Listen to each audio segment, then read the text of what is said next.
இப்போ விஜய் அவர்களை ஒரு நடிகர் விஜய் அப்படின்னு சொல்லிட்டார். அதுக்காக அவர் மேல பயங்கரமான வன்மங்களும், அவர் படத்தை ஃப்ளாப் பண்ணியிருக்கணும் அப்படின்னு.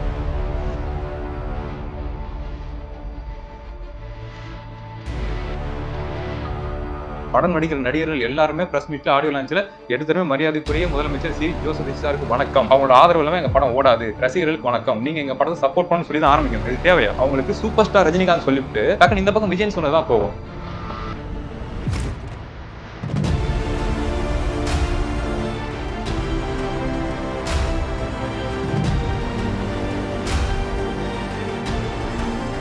தமிழக வரலாற்றுல டிவிகேக்கு சப்போர்ட் பண்ற கூட்டம் மாதிரியான ஒரு அறிவில் குறைந்த கூட்டம் இதுவரைக்கும் தமிழக வரலாறு பார்த்ததே கிடையாது. இது ஸ்டேட்மெண்ட் எழுதி வச்சுக்கோங்க, கோவப்பட்டாலும் பரவாயில்ல, அதான் உண்மை. அது அவங்களுக்கே ஒரு நாள் புரிய வரும்.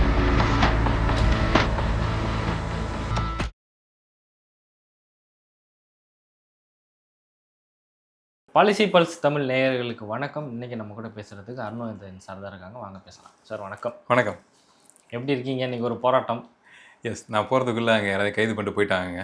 எனக்கு அதிலே ஆதங்கங்கள் இருக்குது, கைது பண்ணதுலேயும் ஆதங்கங்கள் இருக்குது. இது என்ன, எதுக்கான போராட்டம் இது? ஒரு தப்பு நடந்திருக்கு, தப்புன்னு ஒத்துக்குங்க. ஏன்னா மக்கள் பார்த்துட்ருக்காங்க, மற்ற மாநிலங்களில் பார்த்துட்ருக்காங்க, இந்தியாவுக்கே தெரியும். இல்லை இந்த வீடியோ நீங்கள் யாருக்கு காமிச்சாலும் உலகத்துக்கே தெரியும் இது ஒரு தவறான விஷயம் அப்படிங்கிறது. ஆனால் அவங்க பவுடர் அப்படிங்கிற விஷயத்த பவுடரில் ஏதோ வேற ஒரு பவுடர் போல் வெள்ளை பவுடர் அப்படிங்கிறாங்க. ஆனால் உலகத்தில் இருக்க யார் பார்த்தாலுமே நகைப்பாக சொல்லுவாங்க இது தவறு அப்படின்னு. ஸோ அப்படி இருக்கப்போ நம்ம எதிர்கட்சியாக இருக்கோம், டிஎம்கே எதிர்கட்சியாக இருக்குங்கிறப்ப அந்த தப்பை எப்படி நாங்கள் கடந்து போக முடியும்? ஸோ அப்போ அதுக்கான போராட்டங்கள் நாங்கள் பண்ணுறோம், நியாயமான முறையில் பண்ணுறோம், தப்புன்னு சொல்கிறோம், அதுக்கு அரெஸ்ட் பண்ணி கொண்டு போகிறாங்க. இதை ஜனநாயகம் வேற சொல்கிறாங்க. எனக்கு அதில் ஒரு மாற்று கருத்து இருக்குது, ஒரு சில பேர் மக்களுக்கும் மாற்று கருத்து இருக்குன்னு. என்ன கருத்துங்க மாற்று கருத்து? அதாவது இப்போ திமுக இதுக்கு போராடுறதுக்கு என்ன தகுதி இருக்குது அப்படின்ற ஒரு கேள்வி வருதுல்ல.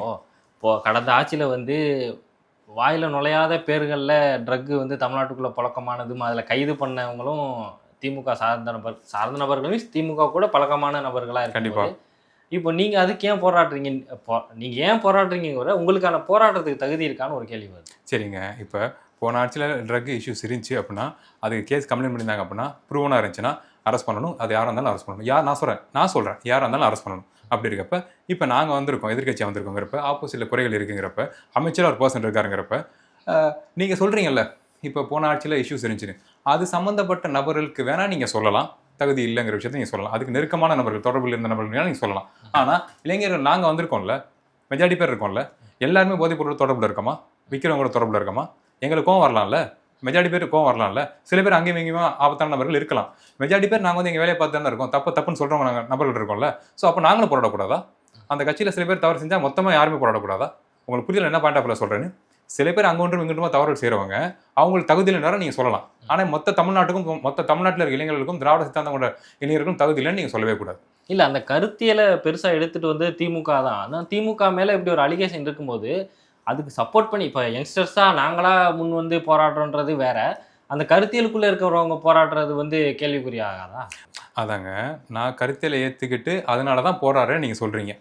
யங்ஸ்டராக போராடலை, அவங்க பெருசாக அமைதியாக இருக்காங்கிறீங்க, மற்ற யங்ஸ்டர்லாம் அமைதியாக இருக்காங்கிறீங்க, இது ஒரு பிரச்சனை இல்லைன்ட்டு போயிட்டு இருக்காங்கிறீங்க. இல்லை, வித்தியாசத்தை நான் கேட்குறேன்.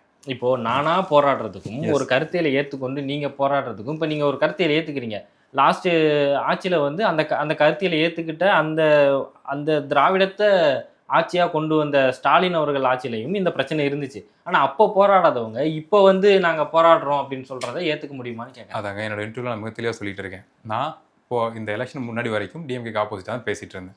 நான் எவ்வளோ குறைகள் சொல்லியிருக்கேங்கிறது உங்களுக்கு தெரியும். ஸோ அப்படி இருக்கப்ப நான் இந்த போராட்டத்தில் பங்கெடுத்துக்கிறேன். அதில் சில பேர் சொல்கிறாங்களே, இப்போ இந்த டிவிகே நண்பர்கள்லாம் சொல்கிறாங்கல்ல, இது மாதிரி உண்மை தானண்ணா, எனக்கு புரிகிறதுண்ணா, இப்படி தானே டிஎம்கேயோட சூழ்ச்சியண்ணா, இது நீங்கள் குழந்தைய பத்திரமா பார்த்து நீங்கள் பத்திரமா கவனமாக உடம்பு பார்த்துக்கங்கங்கிற அளவுக்கு முட்டாள் கிடையாது. நாங்கள் யார் தப்பானாலும் அது தப்பு தான். நான் சொல்கிறது இந்த எலெக்ஷனுக்கு அப்புறம் நான் பேசுகிற விஷயங்கள் நான் சொல்கிறேன். யார் தப்பானாலும் தப்பு தான், கண்டிப்பாக அரெஸ்ட் பண்ணி தான் ஆகணும் நான் சொல்கிறேன். இந்த மாதிரி முட்டு கொடுக்க நான் விருப்பமே கிடையாது.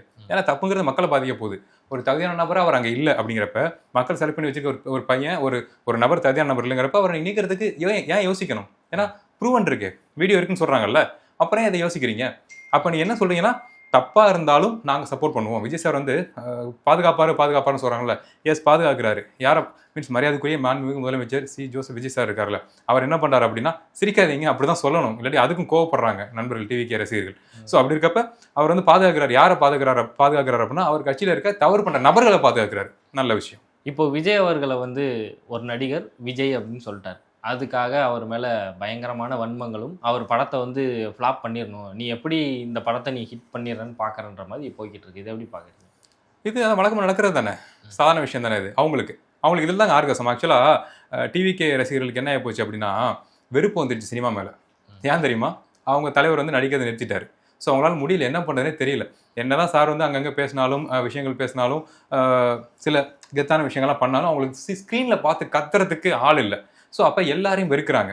ஒரே ஒரு ஆப்ஷன் அவங்க கொடுக்குறாங்க, என்ன அப்படின்னா, எங்கள் தலைவரோட படங்கள், போஸ்டர்ஸ் இல்லை அது சம்மந்தமான சீன்கள் வச்சிங்கன்னா நாங்கள் தேட்டருக்கு வருவோம், வந்து விசில் அடிப்போம், சப்போர்ட் பண்ணுவோம் அப்படிங்கிற மீட். அதுக்காகவே இப்போ எல்லா படங்களையும் ஒரு காட்சி வைக்க வேண்டியதாக இருக்குது, ஒரு ஃப்ரேம் வைக்க வேண்டியதாக இருக்குது. மீன்ஸ் கதைக்கும் இதுக்கும் எந்த சம்மந்தமே இல்லைன்னா கூட மெர்சல் படத்தோட போஸ்டர் ஓட்டுற மாதிரி ஒரு பேக்ரவுண்டில் ஒரு சீக்வன்ஸ் வைக்க வேண்டியதாக இருக்குது. ஏன்னா அப்போ தான் அவங்க சப்போர்ட் பண்ணுவாங்க அப்படின்னு அவரோட கட்டாயத்தை உண்டாக்கி வச்சிருக்காங்க. ஸோ அது எங்கே வந்து நிற்கிது பாருங்க. விஷ்ணு விஸ்வா சார் வந்து ஒரு விஷயத்தை பேசுகிறாரு, ப்ராக்டிக்கலாக பேசுகிறாரு. ஒரு இஷ்யூ இருக்குது, ஒரு சோஷியல் மீடியா இன்ஃப்ளூயன்ஸ் டீம் ஒன்று வந்து ப்ரெஷர் கொடுக்குறாங்க. மீன்ஸ் ரஜினி சாரோட வேலையை பார்த்துட்டு அமைதியாக வாழ்ந்துட்டு இருக்காரு. ஸோ அப்படி இருக்கப்ப இந்த எலெக்ஷனுக்கு அப்புறம் இது அதிக ப்ரெஷர் உண்டாக்குது. பிறந்தநாளுக்கு வாழ்த்து சொல்லலாம் அப்படிங்கிறதா இருக்கட்டும், இல்லை விஜய் சாரை பற்றின விஷயங்களை சார் பேசாமல் அமைதியாக இருக்கிறது கூட ஏன் பேசாமல் அமைதியாக இருக்காரு அப்படிங்கிற விஷயத்தை ப்ரெஷர் பண்ணுறாங்களா அவரை. இது தப்புங்கிறார் அவர். ஏன் அப்படி ப்ரெஷர் பண்ணுறீங்க? ஏன்னா சார் வந்து படத்தோட பூஜை விழாலையும் சரி, வெற்றி விழாலையும் சரி, ஆடியோ லான்ச்சும் சரி, எப்படி பேசுவார்னு தெரியல, எவ்வளோ பவராக பேசுவார்னு தெரியல. அதை பேச்சை நம்ம கேட்டோம்னா அன்றைக்கி டே ஃபுல்லாக ஜோஷாக இருப்போம். அப்படி பேசுகிறா இருப்பான்னு. இப்போ லாஸ்ட்டாக பார்த்தீங்கன்னா எப்படி பேசினார்? ஜோஷ் இருந்துச்சா? ஃபுல்லாக ப்ரெஷர். இந்த வயசில் ஒரு பர்சனுக்கு, சூப்பர் ஸ்டார் பர்சனை தள்ளி வச்சிருங்க, ஒரு மனுஷனுக்கு இந்த ஏஜில் இவ்வளோ ப்ரெஷர் ஏன் கொடுக்குறீங்க? அது உங்களுக்கு ஆர்கசமாக இருக்கா? சந்தோஷமாக இருக்கா? அவர் டவுன் ஆகிறது உங்களுக்கு பிடிச்சிருக்கா? அதை அவர் சொல்கிறாரு. இப்படி ஒரு டீம் இயங்கிட்டு இருக்குன்னு இது மக்களுக்கு தெரிய வேணாமா? தெரியணும்ல. சூப்பர் ஸ்டார் அவரோட படத்தோட லான்ச்சுக்கு, கமல் சார் ப்ரொடக்ஷனில் இருக்க லான்ச்சுக்கு ஏன் அவரை டவுனாக பேசணும்? அதுக்கான ரீசன் தெரியணும்ல மக்களுக்கு. அதை விஷ்ணு சார் சொல்கிறாரு. அதில் என்ன தப்பு இருக்குது? அப்படி தான் பேசுவாங்க. அதாங்க எனக்கு ஒரு விஷயம் புரியவே இல்லைங்க. ஒரு நடிகர், சக நடிகர், வயசில் சரி ஓகே ஒரு 5-6 வயசு மூத்தவனு கூட வச்சுக்கலாம், ஒரு 10 வயசு மூத்தவனு கூட வச்சுக்கலாம். நீங்கள் இதை தப்பாக கூட நினச்சிக்கலாம் ஃபாலோவர்ஸ். நான் சொல்கிறேன், ரியாலிட்டியே சொல்கிறேன். ஈவன் ரஜினி சார்லேருந்து அந்த கிராமங்களில் தாத்தா பாட்டிகள் அந்த இளைஞர்கள்லாம் சின்ன வயசுல இருக்க என்ன பண்ணுவாங்கன்னா, ரஜினி வந்தான்டா, கமல் வந்தான்டா, படத்தில் நடிச்சான்டா, அடிச்சான்டா, விஜயகாந்த் இருக்கட்டும், விஜயகாந்த் குத்துனா பாத்தியாடா, புரியுது? அது மரியாதை குறைவு கிடையாதுங்க, நெருக்கம். அவ்வளோ பிடிக்கும், வாடா போடாங்கிற மீட்டில் பிடிக்கும். அப்படின்னா நேரில் வந்தால் வாடா போடான்னு கூப்பிடுவாங்களா என்ன? அப்படி கிடையாது. நான் சொல்கிறது அந்த மீட்டில் கிராமத்து மக்களுக்கு நான் சொல்கிறேன். அவ்வளோ நெருக்கமாக அவங்க பழகுவாங்க. ஸோ அப்படி இருக்கப்ப சக நடிகரை ஃப்ளோவில் விஜய் அப்படின்னு சொல்கிறது என்ன தப்பு இருக்குன்னு நான் கேட்குறேன். உங்களுக்கு அவ்வளோ கோவம் வருதா? அவங்களுக்கு அது கோவமே கிடையாது. அவங்களுக்கு சூப்பர் ஸ்டார் ரஜினிகாந்த் சொல்லிவிட்டு டக்குன்னு இந்த பக்கம் விஜய்னு சொன்னதான் கோவம். அது வேணும்னே இன்டென்ஷனலி சொல்லலைங்க. அவங்க இப்போ விஷ்ணு சார் எப்படி பார்க்குறாருன்னா, இன்னும் நெருக்கமாக பார்க்குறாரு. நான் சொல்கிறேன் விஜய் சார் அவ்வளோ நெருக்கமான பர்சனாக பார்க்குறாரு. ஸோ அப்படி சொல்கிறப்ப அது உங்களுக்கு கோவத்தை உண்டாக்குது. நீங்கள் படத்தை ஃப்ளாப் பண்ணுவீங்க அளவுக்கு நீங்கள் கிளம்புவீங்களா? அப்போ நீங்கள் ரசிகர்களா? நீங்கள் ஒரு ஹீரோக்கு நீங்கள் ரசிகராக இருக்கீங்க, படம் ரிலீஸ் ஆகலை அப்படிங்கிறத தாண்டி ஒரு இடத்துக்கிட்ட ஒரு நடிகரை, உங்களுக்கு பிடிச்ச நடிகரை நீங்கள் சப்போர்ட் பண்ணி முதலமைச்சர் ஆக்கின ஒரு நடிகரை ஒரு டக்குன்னு பேரை சொல்லிட்டு கடந்து போனனாலேயே ஒரு படத்தை ஃப்ளாப் பண்ணுவோம் ரிலீஸுக்கு முன்னாடிங்கிறது எவ்வளோ வக்கிர மனம் இல்லை? அப்போ வந்து படம் நடிக்கிற நடிகர்கள் எல்லாருமே ப்ரெஸ் மீட்டில், ஆடியோ லான்ச்சில் எடுத்துமே மரியாதைக்குரிய முதலமைச்சர் ஜோசப் விஜய் சாருக்கு வணக்கம், அவங்களோட ஆதரவு இல்லாமல் எங்கள் படம் ஓடாது, ரசிகர்களுக்கு வணக்கம், நீங்கள் எங்கள் படத்தை சப்போர்ட் பண்ணணும்னு சொல்லி தான் ஆரம்பிக்கணும். இது தேவையா? அப்படி ஒரு கட்டாயம் இருக்கா? ஏன் ஒரு ஹீரோ வந்து தமிழ்நாட்டில் முதலமைச்சரானா இப்படி ஒரு சுச்சுவேஷன் நீங்கள் உருவாக்குவீங்களா? இது எவ்வளோ என்ன சொல்றது, அதிகார துஷ்பிரயோகமாக இருக்குது. உங்களால் உணர முடியல. அதை நீங்கள் சம்மந்தமே ஒரு படம் எடுக்கிறீங்க, மீன்ஸ் எமோஷனலான ஒரு படம் எடுக்கிறீங்க, அம்மா சினிமாவில் ஒரு படம் எடுக்கிறீங்க, அதுக்கு நீங்கள் இப்படி சொல்லி ஆரம்பிக்கணுமா? விஜய் ரசிகர்கள் சப்போர்ட் பண்ணணும் ப்ளீஸ் அப்படின்னு சொல்லி ஆரம்பிக்கணுமா? அப்படிதான் ஆரம்பிக்கணும் போல. இனிமேல் அந்த ப்ரெஷர் உண்டாக்குறாங்க. இது எவ்வளோ முட்டாள்தனமாக இருக்குது, அடிப்படை இல்லாத ஒரு விஷயமா இருக்குது. ஆனால் இதுதான் தமிழ்நாட்டோட ரியாலிட்டி. அதை விஷ்ணு விஸ்வா சார் சொல்லியிருக்காரு. அதை உடைச்சதுக்கு நன்றி. இப்போது நான் இந்த கேள்வி ஏன் கேட்டேன் அப்படின்னா, இப்போ கடந்த ஆட்சியில் வந்து ஈவே ராமசாமி அவர்களை வந்து நீங்கள் பெரியார்னு சொல்லலைன்னா உங்களுக்கு எவ்வளோ கோவம் வருதோ அதே தானே இங்கேயும் வருது. அது எப்படி நீங்கள் தப்புன்னு சொல்லுவீங்க? இல்லைங்க, நான் ரியலாக கேட்குறேன். என்ன ஒரு ஃபன்னான கம்பேரிசனாக இருக்குது. சரி ஓகே, கோத்து விட்றீங்களா? பாருங்கள், பெரியார் ஐயாவையும் தந்தை பெரியாரையும் விஜய் சாரையும் வந்து கம்பேர் பண்ணுறீங்க. அந்த தாட் ப்ராசஸ் சேம் எமோஷனுங்கிறீங்க நீங்கள். ஓகே ரே, அப்படியே வச்சுக்கலாமே. எந்த வகையில் நீங்கள் கம்பேர் பண்ணுவீங்க? 2 வருஷமாக கட்சின்னு ஒன்று ஆரம்பிச்சு, இயக்கம்னு ஒன்று ஆரம்பிச்சு, இயக்கம் பல வருஷமாக இருக்குது. நானே பார்த்துருக்கேன். என் திருவிழா கடைசியில் ஒரு பையன் வந்து சிஸ்டம் வச்சிருந்தாப்புல. அந்த பையன் ஏழை பையன் கிடையாது, சிஸ்டம் கொடுத்தது ஏழை பசங்களுக்கு. அந்த பையன் வந்து அந்த ஸ்கூலில் வேலை பார்க்குற டீச்சரோட பையன். புரியுதுல உங்களுக்கு? ஸோ அப்படி தான் அங்கேயுமே ஃப்ளோ போயிட்டு இருந்துச்சு. அதை நான் சொல்லக்கூடாதுன்னு பார்த்து இப்போ நான் சொல்லிட்டேன். இவ்வளோ ராவானியை கேட்குறீங்கிறப்ப எந்த திட்டம் யாருக்கு மக்கள் இயக்கம் மூலமாக சரியாக போய் சென்றடிச்சுங்கிறத நான் கண் கூட பார்த்த வேணாம். So anyhow okay. அப்படி இருக்கப்ப இதுதான் அவங்களோட ஃப்ளோ. கட்சியில் இருக்க நபர்கள் என்ன செய்கிறாங்க? கட்சின்னு ஒன்று ஆரம்பிச்சதுக்கப்புறம் தொண்டர்கள், ரசிகர்கள் கட்சிக்கு மாறினதுக்கப்புறம் அவங்க எப்படி இயங்குறாங்க, எந்த கொள்கை புரிதலோட இயங்குறாங்க அப்படிங்கிறத நம்ம சோஷியல் மீடியாவில் ரொம்ப அழகாக பார்க்குறோம். இப்போ நம்ம பேசிட்டு இருக்க இந்த வீடியோட கமெண்ட் செக்ஷன் போய் பாருங்கள், எழுதி வச்சுக்கோங்க. மிக மோசமான வார்த்தைகளை கமெண்ட் பண்ணுவாங்க. அவங்க டைப்பே அப்படி தான் இருக்குது. பெண்களோட உறுப்பு, பெண்களோட நடத்தை, நம்ம சொந்தக்கார பெண்கள் எல்லாருமே தப்பாக பேசுறது, நம்மளோட தோற்றத்தை, நடத்தையை தப்பாக பேசுறது. இதுதான் பெரியாரியா வந்து அப்போ என்ன சொல்ற இயக்கம் ஆரம்பிக்கிறப்ப தன்னோட ஃபாலோவர்ஸுக்கு சொன்னாரா? எப்படி பக்குவப்படுத்தி கொண்டு வந்தார்? அதோட வேர்கள் தான், அதோட கிளைகள் தான், அந்த மரத்தில் தங்கின பறவைகள் தான் இப்போ வரைக்கும் திராவிடத்தை வாழ வச்சுட்டு இருக்கு. இப்போ நின்று பேசிட்டு இருக்கோம். நானும் மாறினதுக்காக தான் காரணம். ஸோ இத்தனை வருஷம் கழிச்சும் ஐயா மறைஞ்சதுக்கு அப்புறம் அந்த கொள்கை பரவுது, கொள்கை பிடிப்பை உண்டாக்குது, மாற்றத்தை உண்டாக்குது அப்படிங்கிறப்ப அவர் தலைவரா அவர் பேரை தப்பா பேசின கோவம் வருமா? இவர் பேரை தப்பா சொன்ன கோவம் வருமா? நீங்களே கம்பேர் பண்ணி பார்த்துக்குங்க. இல்லை, 2 சைடு எடுக்கிறனால எடுக்கலாம். திராவிடம் சைடும் ஆபாசங்கள் இருக்க தான் செய்யுது, அவதூறுகள் இருக்க தான் செய்யுது. அது பெரியார் அவர்களும் பேசியிருக்காங்கங்கிறதும் நமக்கு தெரியும். எஸ். ஆனால் அந்த கம்பேரிசன் வந்து ஏன் இப்படி சொல்கிறேன்னா, இவங்க இப்போ தான் யங்ஸ்டர்ஸ் வந்து புதுசாக அரசியல் கற்றுக்குறாங்க. அதனால ஒரு எமோஷனலை வந்து நீங்கள் வேற மாதிரி கன்வே பண்ணுறது சரியா இருக்கும். இல்லைங்க, அல்டிமேட் கோல் என்னன்னு நம்ம பார்க்கணுங்க. இப்போ வந்து நீங்கள் சொல்கிறீங்க ஆபாசமாக பேசியிருக்காங்க, ஸ்டார்டிங்கில் பேசியிருக்காங்க அப்படிங்கிறது ஓகே. எதுக்கு சொல்ல வரேன்னா, அதோட இன்டென்ஷன் என்ன புரியுதா உங்களுக்கு? ஒரு என்ன சொல்கிறது, ஒரு சிலையை அடிப்படையாக வச்சு, ஒரு நூலை அடிப்படையாக வச்சு, சனாதனத்தை அடிப்படையாக வச்சு உங்களை அடக்குறாங்க, ஒடுக்குறாங்களே, அது உங்களுக்கு புரியலையா அப்படிங்கிற கோவத்தில் ஒரு வார்த்தை அது உங்களுக்கு புரியுது இல்லை? ஸோ அதில் வார்த்தைகள் வந்திருக்கு, அது ஹர்ட் பண்ணியிருக்குன்னா அதுக்கு நான் இப்போ கூட நான் சாரி கேட்குறேன். அது வருத்தம் தான் கண்டிப்பாக. ஸோ அப்படி இருக்கப்ப இவங்க கோவம் எதுக்கானது? அவங்க தலைவரை தப்பாக பேசுகிறோம், அவங்க தலைவர் தப்பாக ஒன்றும் இல்லை, எதிர்த்து கருத்துக்களை சொல்கிறோன்னா கோவம் வருது அவங்களுக்குங்கிறனா. இந்த கோவம் நியாயமானதா? மக்களை திருத்தணும்னு சொல்லி இப்படி இருக்கீங்களேன்னு சொல்லி படுற கோவத்துக்கும், என் தலைவனை கொண்டாடாம நீங்க இருக்கீங்களா, எங்களை மாதிரி நீங்கள் கொண்டாடுங்கடா, அவரை எடுத்து கையெடுத்து கும்பிடுங்கடா அப்படிங்கிறதுக்கு வர கோவம் ஈக்குவலா? இல்ல, அது ஈக்குவல் இல்ல. எஸ், இவனுங்க கோவம், இந்த நண்பரோட கோவம் இப்படிப்பட்ட கோவம் தான். இவனோட கோவம் அதுக்காக மட்டும்தான் வருது. பக்கத்துல இருக்க பெண்கள், தெருக்கல்ல இருக்க பெண்கள், உங்க பகுதியில் இருக்க பெண்கள், உங்க மாவட்டத்தில் இருக்க பெண்கள் பாதிக்கப்பட்டா அவங்களுக்கு அந்த கோவம் வரதே கிடையாது. அந்த கோவம் எங்கிட்டு திரும்புது அப்படின்னா, எஸ், அந்த கோவம் எங்கிட்டு திரும்புது அப்படின்னா, போன ஆட்சியில் நடந்துச்சு, அதை பத்தி கேட்க மாட்டீங்களே, அதான் அவங்க கோவமா இருக்கு. இப்ப நடந்திருக்க ஒரு விஷயம், அதுக்கான கோவம் அவங்களுக்கு வர மாட்டேங்குது. ஸோ அவங்க கோவத்தையும் திராவிட சித்தாந்தம் கொண்ட நம்மளோட கோவத்தையும் ரிலேட் பண்ணவே பண்ணாதீங்க. இப்போ தொடர்ச்சியாக அதிமுகவில் 6வது அமைச்சர் ராஜினாமா பண்ணிட்டார். 2 விஜயபாஸ்கரும் ராஜினாமா பண்ணிட்டாங்க. இப்போ ஒரு கேள்வி என்ன வருதுன்னா, இது பொதுவான ஒரு கருத்தாக கூட இருக்கலாம். கரூரில் வந்து ஒரு 42 பேர் கூட்ட நெரிசலில் இறக்குறாங்க. அது இவர் காரணம் இல்லைன்னு இவர் சொல்கிறாரு. ஆனால் அங்கே இருந்த அந்த பாதிக்கப்பட்ட மக்களுமே விஜய்க்கு தான் ஓட்டு போட்டாங்க. அவங்கள தவிர இது எல்லாம் எதிர்த்து டிவிகேவை தோக்கடிச்சு ஒரு அமைச்சரை வெற்றி பெற வைக்கிறாங்க. அந்த அமைச்சர் ராஜினாமா பண்ணிட்டு வெளியே வர்றாரு. இது எப்படி பார்க்குறீங்க? இது ஒரு நயவஞ்சகம் இல்லையா? மக்களுக்கு செய்கிற நயவஞ்சகமாக தெரியலையா? சுயநல கூடாரங்க. அரசியல் வந்து இப்போ சுயநல கூடாரமாக மாறிடுச்சு. தான் வாழணும், எப்படி வாழலாம்னா டிவிக்கு பக்கம் போனால் வாழ்ந்துடலாம் அப்படிங்கிற ஒரு ஐடியாலஜிக்கு வந்துட்டாங்க. ஏன் அப்படின்னா, தமிழக வரலாற்றில் டிவிகேக்கு சப்போர்ட் பண்ணுற கூட்டம் மாதிரியான ஒரு அறிவில் குறைந்த கூட்டம் இது வரைக்கும் தமிழக வரலாறு பார்த்ததே கிடையாது. இது ஸ்டேட்மெண்ட், எழுதி வச்சுக்கோங்க, கோவப்பட்டாலும் பரவாயில்ல, அதான் உண்மை. அது அவங்களுக்கே ஒரு நாள் புரிய வரும். இது அன்றைக்கே அவன் சொன்னானே அப்படின்னு. அது 10 வருஷமாக இருக்கலாம், 20 வருஷமாக இருக்கலாம், இல்லை 60 வருஷமாக இருக்கலாம், தெரிய வரும். அதான் உண்மை. மனசார சொல்கிறேன். எப்படி பார்த்தாலும் அவங்க என் தம்பிங்க தான். அவங்க என்ன திட்டினாலும் அவங்ககிட்ட நான் பேசியிருக்கேன், வீடியோ மூலமாக பேசியிருக்கேன். அவங்க தலைவரை ஹீரோவாக இருக்கப்போ நான் செலிப்ரேட் பண்ணி பேசியிருக்கேன், உண்மையை மனசார பேசியிருக்கேன். அவங்க எனக்கு சப்போர்ட் பண்ணியிருக்காங்க. அவங்க ஃபினான்ஷியல் மூலமாக, அவங்க சப்போர்ட் பண்ண விஷயங்கள் மூலமாக ஃபினான்ஷியல் லைஃப் நான் ரன் பண்ணியிருக்கேன், பாசிட்டிவாக பேசி, உண்மையை பேசி. ஸோ அப்போ அவங்க மீது எனக்கு அக்கறை இருக்குது. என்னதான் கோவமாக நான் பேசினாலும் அக்கறை இருக்குது. அது அவங்களுக்கு ஒரு நாள் புரிய வரும்னு நான் சொல்கிறேன். ஸோ அப்படி இருக்கப்ப இங்கே செய்கிற ஆட்சி இருக்குல்ல, அவங்க அரசியலுக்கு வர்றப்ப முழுக்க சுயநல கூடாரமாக மாறிடுச்சு. அறிவியல் குறைந்து அவங்க இருக்கனால அவங்கள யூஸ் பண்ணிக்கிறதுக்கு எல்லா கட்சிக்குள்ளேருந்து உள்ளே வராங்கன்னு நான் சொல்கிறேன். எப்போ இந்த கட்சிக்குள்ளே கண்ட்ரோல் பண்ணுறது கஷ்டம்ப்பா. டிஎம்கேவா இப்போ இளைஞர்லாம் உள்ளே வந்ததுக்கப்புறம் பயங்கரமாக சாலிட் அரசியல் பேச ஆரம்பிச்சிட்டாங்க, ஸ்ட்ராங்கான அரசியல் பேச ஆரம்பிச்சிட்டாங்க. ஏடிஎம்கேவா ஹோப் இருக்குது, ஒரு ஹோப், அங்கே மக்கள் தொண்டர்கள் இருக்காங்களா, ஓட் பண்ணிகிட்டே இருக்காங்க. ஆனால் கேள்வியும் கேட்பாங்க. இப்போ நாங்கள் ஓட் பண்ணியிருக்கோம், நீங்கள் எப்படி ஆட்சி நடத்த போறீங்க, எப்படி கட்சியை காப்பாற்ற போறீங்க கேள்வி ஏடிஎம்கே சரி தொண்டர்கள்ட்ட இருக்குது. ஆதங்கமும் இருக்குது. எந்த அளவுக்கு ஆதங்கம் கோவம் இருக்குன்னா, தீக்குளிக்கிற அளவுக்கு கோவங்கள் இருக்குது இந்த பக்கம், ஏடிஎம்கே பக்கம். நான் சொல்கிறேன், என்டிகே உங்களுக்கு தெரியும், ஆப்வியஸ்லி அவங்க மாற போகிறதே கிடையாது, ரொம்ப ஸ்ட்ராங்கான தொண்டர்கள் இளைஞர்கள் இருக்காங்க. ஆனால் டிவிகே பக்கம் நீங்கள் கனெக்ட் பண்ணி பார்த்தீங்கன்னா, விஜய் டேர்முக்கு சொல்கிறேன், விஜய் ஓட்டு உண்டு, என் வாழ்க்கையே உண்டு, எல்லாமே உண்டு, முட்டு கொடுத்தல் உண்டு, எல்லாமே உண்டுங்கிற ஒரு கூட்டம் கிடைக்கிறது கஷ்டம் தமிழ்நாட்டில். எல்லாம் நாலேஜபிள் பீப்புள். ஸோ அப்போ எல்லாரும் அவங்களை பயன்படுத்திக்க உள்ள வராங்கன்னு நான் சொல்கிறேன். ஸோ அது சுயநல கூடாரமாக மாறிடுச்சு. அதுக்கான ஸ்பேஸ் டிவிக்கெல்லாம் இவ்வளோ இருக்குது. இப்போ திருப்பி கரூரில் மாதிரி எலெக்ஷன் வருது. இப்போ தொடர்ந்து ஒரு 6ன்றாங்க, இன்னும் மிஞ்சி போனால் இன்னும் 9 வரைக்கும் சொல்கிறாங்க. சில பேர், சில பத்திரிகையாளர் சொல்கிறாங்க 9 இடைத்தேர்தல் வர்றதுக்கான வாய்ப்பு இருக்குது அப்படின்ற மாதிரி. இப்போது இந்த 9 இடைத்தேர்தலும் மக்களுக்கு சுமை தானே? உறுதியாக சுமை தான். வேலையை அதை திரும்பி ஓட் பண்ணணுமா, அலைஞ்சிட்டு இருக்கணுமா? அதனால மக்களுக்கு சுமையாக இருக்க ஒன்று இப்போ நான் வந்து மக்களுக்காக வந்திருக்கேன் அப்படின்னு சொல்கிறவரே செஞ்சுட்டு அதையும் மக்கள் மத்தியில் நியாயப்படுத்துறது எப்படி பார்க்குறது? அதுக்கும் ஓட் போட கூட்டம் இருக்குங்கிற நம்பிக்கை தான். வந்தால் போதுமே, கை காமிச்சா போதுமே, பாருங்கள் என்னை கஷ்டப்படுத்துறாங்க பாருங்கள், பழியை தூக்கி ஏன் மேலே போடுறாங்க பாருங்கள், என் தம்பி சரத் அவன் பாருங்கள் குழந்தைக்கு மாத்திரை தான் கொடுத்துருக்கான், அவனை பவுடர்னு சொல்லி ப்ரெஷர் கொடுக்குறாங்க பாருங்கள், புரியுதா தம்பிகளே, குழந்தைகளே, செல்லங்களே, பாருங்கள் அண்ணன் கஷ்டப்படுறேன் பாருங்கள், மாமா கஷ்டப்படுறேன் பாருங்கள் அப்படின்னு பேசினா ஓட்டு போட ரெடியாக இருக்காங்களே கூட்டம். ஸோ அந்த நம்பிக்கை தான், வேற என்ன. என்ன சொல்கிறது, இது ஜனநாயக முறைப்படி நீங்கள் ஓட்டு போட்ட நபர்கள் அண்ணன் கூட நிற்க ஆசைப்படுறாங்க, அண்ணன் கூட நின்று உங்களுக்கு சப்போர்ட் பண்ண ஆசைப்படுறாங்க, உங்களுக்கு புரியுதா, இந்த ஒரு தடவை ஓட் பண்ணுங்களேன் அப்படின்னா முடிஞ்சு போச்சு, ஓட் போட்டுருவாங்க அப்படிங்கிற நம்பிக்கை அவங்களுக்கு இருக்குது. மக்களும் அதுக்கு செட் ஆஃப் பீப்புள் இருக்காங்க. எலெக்ஷனுக்கு முன்னாடி இருந்தாங்க, இப்போ மாறிட்டு இருக்காங்க. நான் ஒரு போஸ்ட் போட போகிறேன், நான் சொல்லியிருந்த மாதிரி மக்கள் மாறிட்டு இருக்காங்க, நீங்கள் பண்ணுற வேலையெல்லாம் மக்கள் சென்ஸ் பண்ணிட்டு இருக்காங்க அப்படின்னு.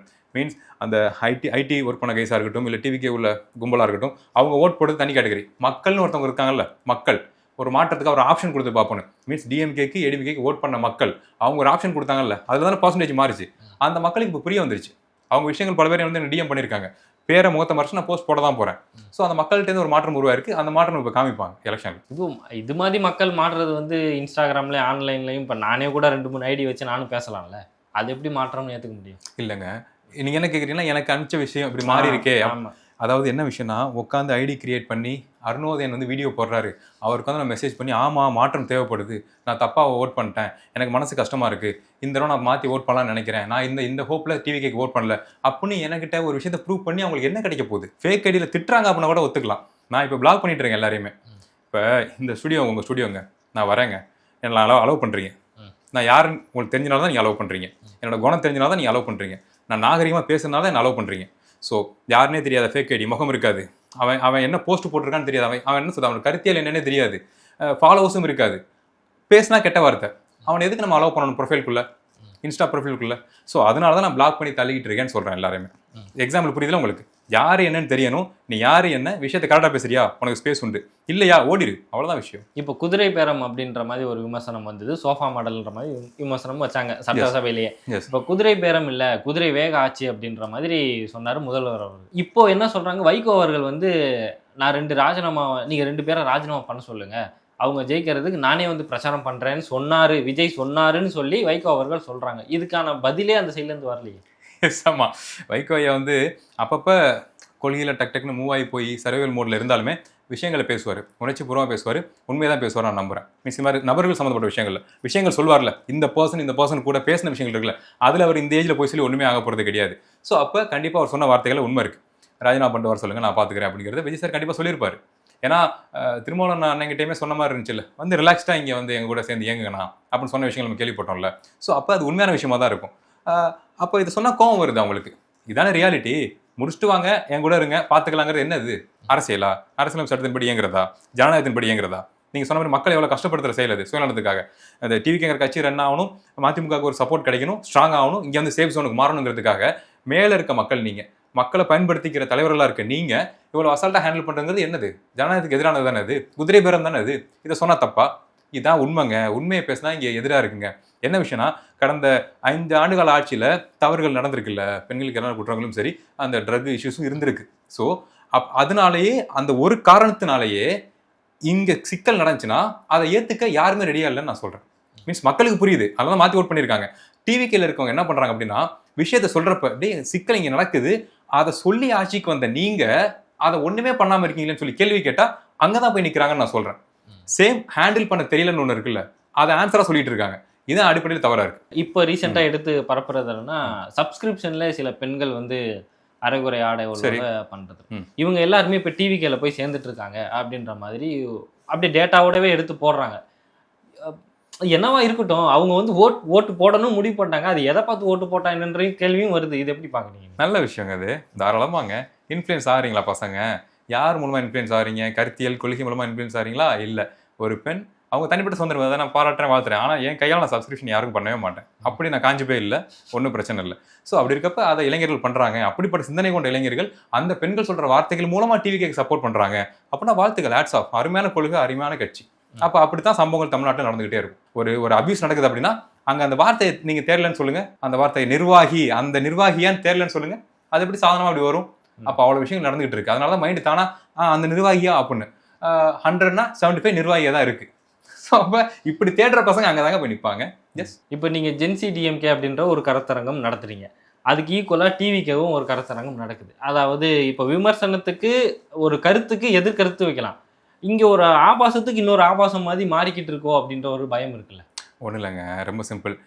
ஜென்சி மீட்டப்க்கு நீங்கள் போயிருக்கீங்களா? ஏன்னா எல்லாருக்கும் அனுமதி உண்டு. போகணும், அங்கே போகணும். பார்க்குறது வந்து கட்டு தான் நீங்கள் பார்க்குறது. நேராக நீங்கள் போகலாம், அதுக்கு அனுமதி உண்டு. நீங்கள் டிஎம்கே கட்சிக்காரனாக மாறணும்னு பிடிச்சவங்களை யாரும் கட்டாயப்படுத்த போகிறதில்ல. தாராளமாக நீங்கள் போகலாம், ஸ்பேஸ் உண்டு. ஸோ அப்படி இருக்கப்ப நீங்கள் போய் அங்கே பார்த்தீங்கன்னா அங்கே என்ன நடக்குது, இளைஞர்கள் எப்படி பேசிக்கிறாங்க, இல்லை அங்கே வர்ற கட்சியில் வயசில் முதிர்ந்தவங்க இளைஞர்கள் எப்படி கைட் பண்ணுறாங்க அப்படிங்கிற விஷயத்தை நீங்கள் பார்த்தீங்கனாலே போதும். நீங்கள் மாறக்கூட தேவை கொள்கையா, நீங்கள் எந்த கொள்கையில் இருக்கும் அதிலே கூட இருக்கலாம். எதுக்கு நான் சொல்கிறேன் அப்படின்னா, நீங்கள் சொல்கிறீங்களா ஆபாசத்துக்கு பதில் ஆபாசம் மாதிரி இருக்குன்னு. இல்லை, இந்த பக்கம் தான் ஆபாசம் இருக்குது, டிவிக்கு பக்கம் தான் ஆபாசம் இருக்குது, சிந்தனையில் செயலில். இந்த பக்கம் அப்படி இல்லை. ஏன்னா நீங்கள் பாருங்கள், நீங்கள் சோஷியல் மீடியா ஸ்க்ரால் பண்ணுங்களேன்.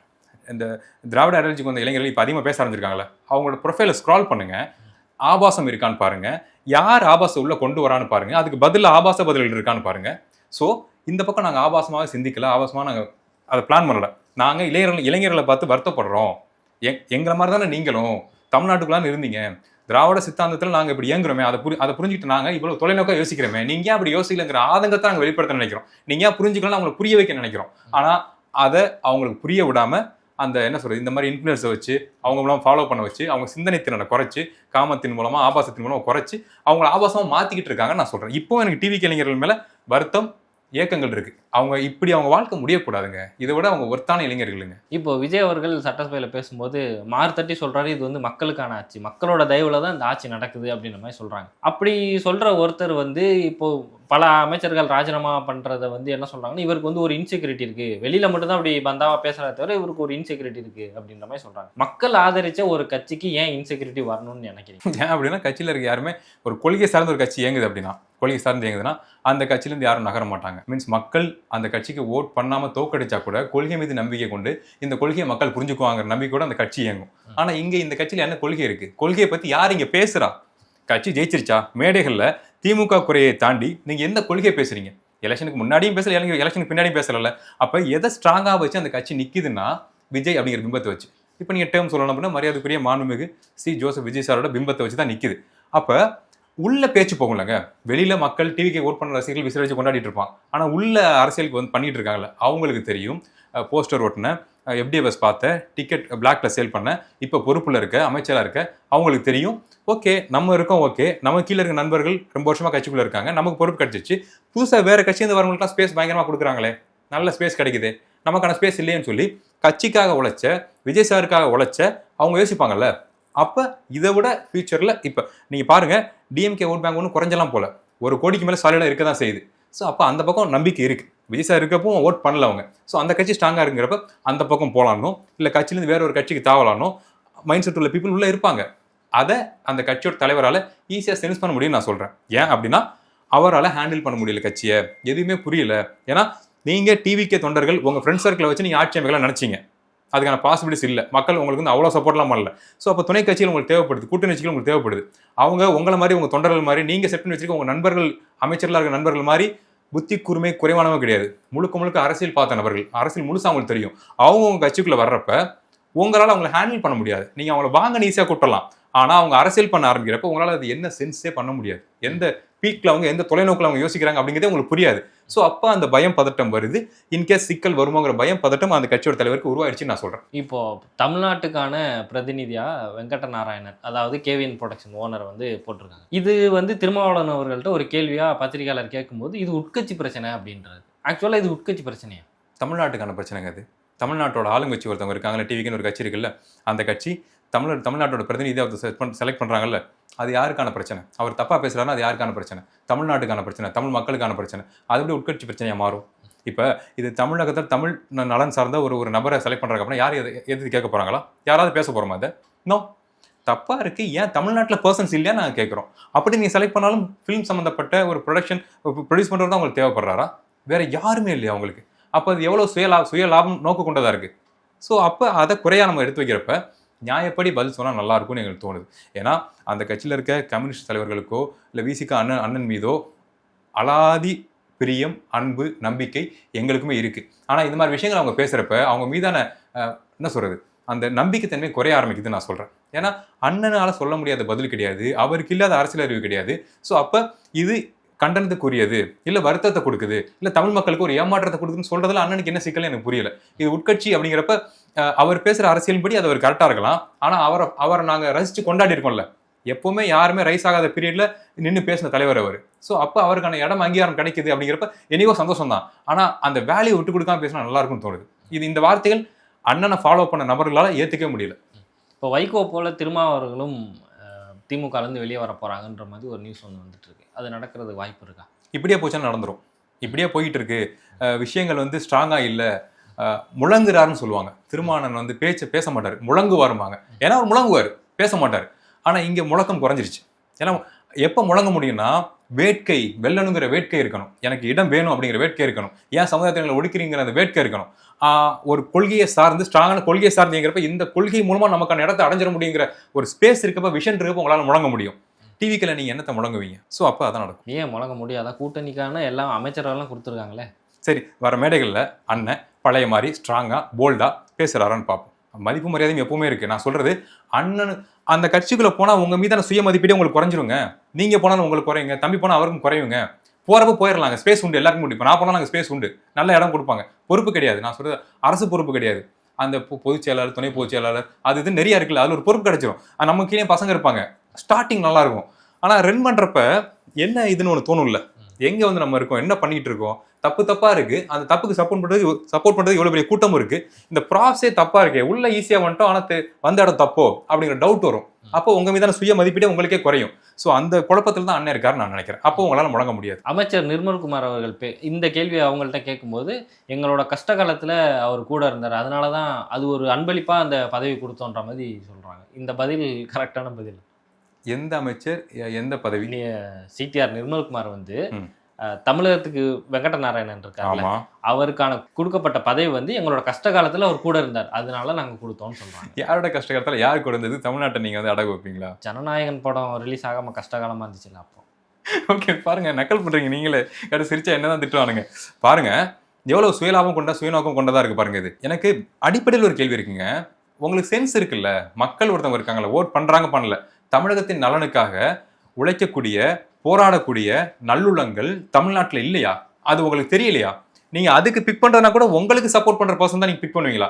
அப்ப அது முழுக்க முழுக்க சுயநல கூடாரமா இருக்கிறது உங்களுக்கு தெரியலையா? டிவிக்கு ஓட் பண்ண நபருக்கு தெரியலையா? ஏன் இப்படி மொண்டத்தெல்லாம் முட்டு கொடுக்குறீங்க? தப்புன்னு சொல்லி உங்க கட்சி நீங்க கரெக்ட் பண்ணுங்க. அதுக்கான ஃப்ரீடம் உங்க கட்சியில கிடைக்குதான் பாருங்க. இப்ப நான் வீடியோல பேசினேன்ல, டிஎம்கேல நீங்க சொன்னீங்க குறைகள் இருக்கு அப்படின்னு. அந்த பர்சன் யாருன்னு அரெஸ்ட் பண்ணா கண்டிப்பா பண்ணித்தான் ஆகணும். ஏன்னா தப்பு தானே, மக்களுக்கு பாதிப்பு உண்டாக்குன்னா பண்ணித்தான் ஆகணும்னு நான் பேசுறேன். இந்த தைரியம் ஏன் டிவிக்குள்ள இல்ல? எதை பண்ணாலும் ஏன் முட்டு கொடுக்குறீங்க? தப்புன்னு ஏன் சொல்ல மாட்டேங்கிறீங்க தான் நான் கேட்கிறேன். சொல்ல மாட்டாங்க. அந்த நம்பிக்கையில தான் டிவிக்கே இயங்கிட்டு இருக்கு. ஒரு அறிவில் குறைந்த கூட்டம் ஒன்று இருக்கு, அதை முழுசா பயன்படுத்திக்கிற சுயநல கூடாரம் ஒன்று இருக்கு. இந்த ரெண்டு ஸ்ட்ரக்சர்ல தான் டிவிக்கு இயங்குது. இப்போ தமிழ்நாட்டில் நிலவி வர இந்த கரண்ட் கட்டு, இந்த மின்சார இஷ்யூக்கும் இந்த கேவிஎன் ப்ரொடக்ஷன் ஓனருக்குமான ஒரு தொடர்பு இருக்குன்ற மாதிரி சொல்றாங்க. ஒன்று இங்கேருந்து தொழில், நம்மக்கிட்ட வர தொழில் வந்து ஆந்திராவுக்கு போயிடும், ஒரு ஆந்திராவிலேருந்து இங்கே ஒரு தொழில் வரப்போகுது அப்படின்ற மாதிரி சொல்கிறாங்க. அதை குறித்து நீங்கள் சொல்லுங்கள். அதாங்க ஈஸிங்க. இப்போ நம்ம சொல்லிட்டோம், சுயநல கூடாரங்கிற வார்த்தையை நம்ம டேகாக வச்சுருக்கோம்ல. ஒரு நல்ல மக்களின் நலனுக்காக இயங்கக்கூடிய ஒரு கட்சி மீது வெற்று அவதூற பரப்புற மாதிரி முட்டாள்லாம் கிடையாது. உண்மையாக தான் பேசுவேன், என் மனசில் தோன்றா தான் பேசுவேன். ஸோ அப்படி இருக்க சுயநல கூடாரங்கிற வார்த்தை என் மனசுக்குள்ளே தான் வருது. ஏன் அப்படின்னா, நீங்கள் சொல்கிறீங்கல்ல அந்த நபர் இருக்காருன்னு. ஸோ அவர் சோலார் கம்பெனி வச்சிருக்காருங்கிறப்ப இங்கே மின்வெட்டு வருது, சொல்யூஷன் இல்லை. ஏன் திடீர்னு மின்வெட்டு வருது? அவ்வளவு கண்ட்ரோல் பண்ண முடியாமல் மின்சார தட்டுப்பாடு தமிழகத்தில் இருக்கா? இருந்தால் அதபடி எலெக்ஷனுக்கு முன்னாடி வர இல்லாமல் இப்போ டக்குன்னு வருது. அதே மக்கள் இவ்வளோ பேசுகிறோம், ஏன் என்ன சொல்யூஷன், ஏன் அவ்வளோ ப்ரெஷர் பண்ணப்படுறாங்க, என் சொல்யூஷன் வேணும்னு சொல்லி ஏன் அவ்வளோ எல்லாம் கேட்குறாங்க?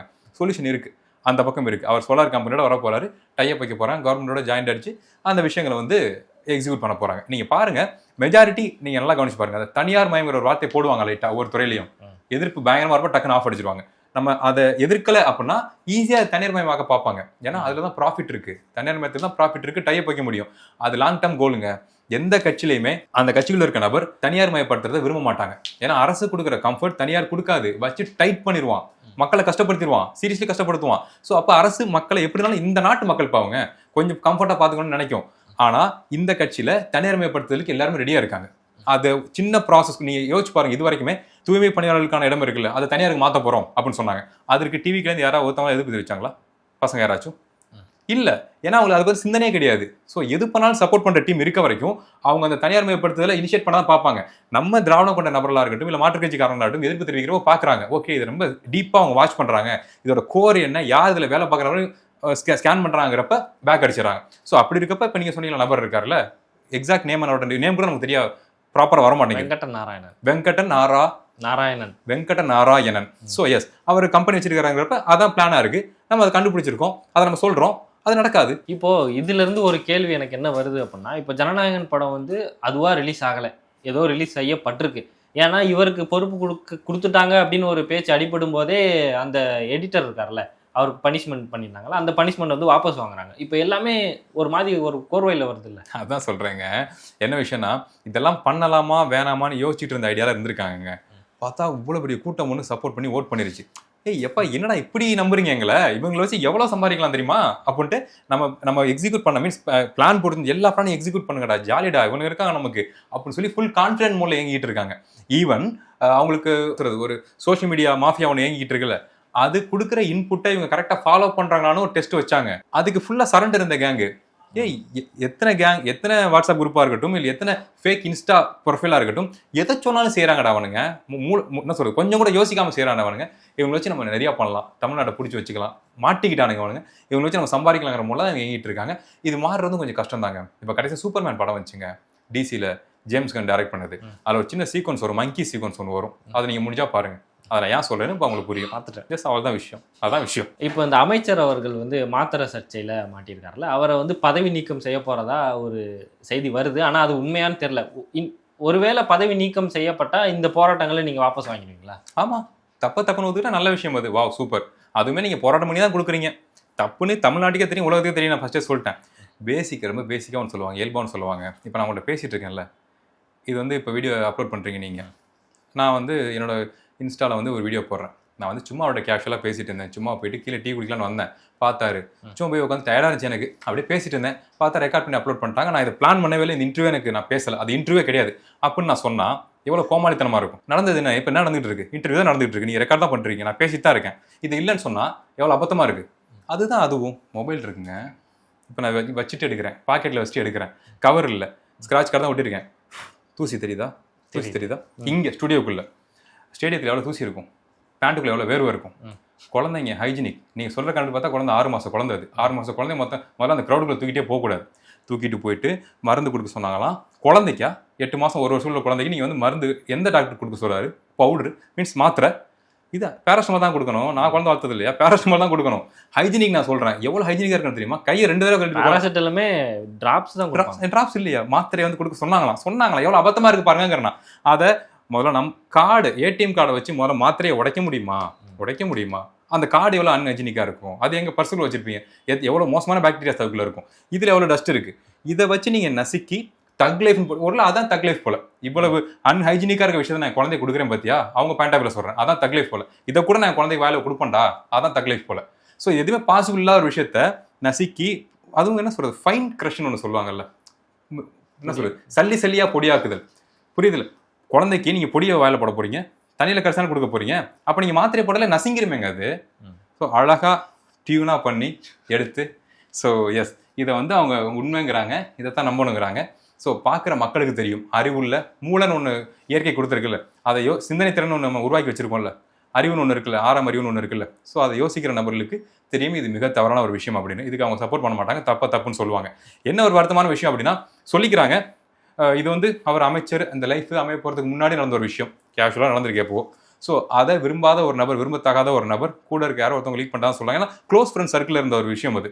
அதை யாரோ ஸ்க்ரீன் ரெக்கார்ட் பண்ணியோ இல்லை ஃபோன் மூலமாக ரெக்கார்ட் எடுத்து வச்சிருக்காங்க பாருங்க, அப்பவே இல்லை நோண்டி எடுத்திருக்காங்க. இப்போ ஸோ அந்த அளவுக்கு ஆபத்தான ஃப்ரெண்ட் சர்க்கிள் கூட இருக்கு. அதை நினைச்சா எனக்கு வருத்தமா இருக்குன்னு நான் சொல்றேன். ரொம்ப கஷ்டம், பாவம் அவர். லிட்டரலி எனக்கு கோவம் ஆதங்கம் அவர் மீது இருக்கு. ஸ்டில் அவர் பாவம். கில்லி சரத், மரியாதைக்குரிய மாண்புமிகு அமைச்சர் கில்லி சரத்தார் என்னை பொறுத்த வரைக்கும் பாவம். ஏன் பாவம்ன்றீங்க? ஏன் பாவம்? அப்படிப்பட்ட நண்பர்களை கூட வச்சு எங்கிட்டு இருக்காரு. பொறாம. உங்களுக்கு புரியுது இல்ல, மாட்டி விட்டாங்க அப்படிங்கிறது என்னைக்கும் இந்த அளவுக்கு மோசமான நபர் மாட்டி விட்டது. அதுக்கு அடுத்தடுத்துமே புகைப்படங்கள், வீடியோக்கள்லாம் வந்தது. பீச்சில் சரக்கு அடிக்கிறது, ஸ்விம்மிங் பூலில் சரக்கு அடிக்கிறது, இது மாதிரி வந்தது. எஸ் பாருங்க, இதெல்லாம் கேஷுவலாக பசங்க எல்லாம் பண்றது தாங்க. நான் சொல்றது ஆல்கஹால், கவர்மெண்ட் அலோவ் பண்ற லீகல் ட்ரக் நான் சொல்றேன். அதெல்லாம் எடுத்துட்டு தான் இருக்காங்க. அதை கூட லீக் பண்ண வேண்டிய தேவை என்ன இருக்குன்னு கேட்கறேன். பர்சனல் லைஃப்ல இருக்க விஷயங்களை லீக் பண்றாங்களா? அப்ப உங்களை பிடிக்காத நபர்கள் அவ்வளவு சுத்தி உங்க கூட இருக்காங்க. நீங்க கனவுல நினைச்சிருப்பீங்களா இப்படி ஒரு விஷயத்தை நீங்க பண்றப்ப உங்க குழந்தை வளர்ந்து நிற்கும், அந்த குழந்தைய தூக்கி வச்சுக்கிட்டே மனைவியை கூட வச்சுக்கிட்டே இப்படி ஒரு அபத்தமான பொய்யை நம்ம சொல்லுவோம், பொருந்தாத பொய்யை நம்ம சொல்லுவோம் கனவு கூட நினைச்சு பார்த்துருப்பீங்களா அந்த விஷயத்தை நீங்க ஸ்டேடியத்தில் பண்றப்ப? இவர் சொல்றாரு அவங்க மனைவி முகத்தை பார்த்தாலே தெரியுது எதுவும் உண்மைன்னு. அதை தாண்டி அடிப்பாங்க. சரியான வருத்தமா இருக்கு எனக்கு, ரொம்ப பாவம். ஒரு ஆனா எனக்கு ரொம்ப வருத்தமா இருக்கு. எஸ் இவ்வளவு பாருங்க, இந்த விஷயத்த சொல்றப்ப சிஸ்டர் வந்து ரொம்ப ஆதங்கத்தில் தான் சொல்றாங்க. அந்த பொய் கூட பொருந்தல பாருங்க. எனக்கு சரியா தெரியல, குழந்தையா இருக்கப்ப நாங்க போனோம், குழந்தை தூக்கிட்டுங்கிறாங்க. இவங்க 1.5 வயசு சொல்றாங்க குழந்தைன்னு சொல்லி. ஸோ குழந்தையும் காணும். ஸோ பொய்கள் பேசுகிற பொய்யிலேயே ஒரு பொருத்தம் இல்லாத பொய். ஸோ அவ்வளோ சிக்கல் பர்சனல் லைஃப்பில் உருவாயிருச்சு மாண்புமிகு மரியாதைக்குரிய அமைச்சருக்கு. ஸோ அந்த விஷயத்தில் எனக்கு ரொம்ப ரொம்ப வருத்தமாக இருக்குது. நக்கல் பண்ணலங்க, ஒரு ஆணை எனக்கு அவரை பார்த்து கஷ்டமாகவும் இருக்குங்க ஒரு வகையில். இப்படிப்பட்ட துரோகிகளாக கூட வச்சுக்கிட்டு இருக்காரு. எஸ்.